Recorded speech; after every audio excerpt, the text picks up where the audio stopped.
কবিতার নাম রবীন্দ্রনাথ। কবিতাটি লিখেছেন আল মাহমুদ। এ কেমন অন্ধকার বঙ্গদেশ উত্থান রহিত, নৈঃশব্দের মন্ত্রী যেন ডালে আর পাখিও বসে না।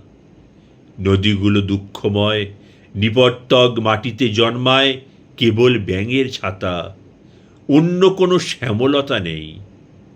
বুঝি না রবীন্দ্রনাথ কি ভেবে যে বাংলাদেশে ফের বৃক্ষ হয়ে জন্মাবার অসম্ভব বাসনা রাখতেন।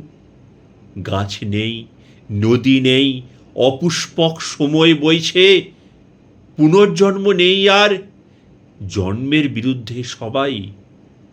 শুনুন রবীন্দ্রনাথ, আপনার সমস্ত কবিতা আমি যদি পুঁতে রেখে দিন রাত পানি ঢালতে থাকি, নিশ্চিত বিশ্বাস এই, একটিও উদ্ভিদ হবে না। আপনার বাংলাদেশ এরকম নিষ্ফলা ঠাকুর। অবিশ্বস্ত হাওয়া আছে, নেই কোনো শব্দের দোতনা।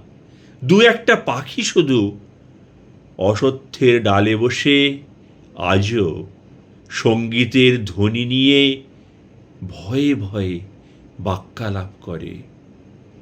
বৃষ্টিহীন বৈশাখের নিঃশব্দ 25 তারিখে। ধন্যবাদ।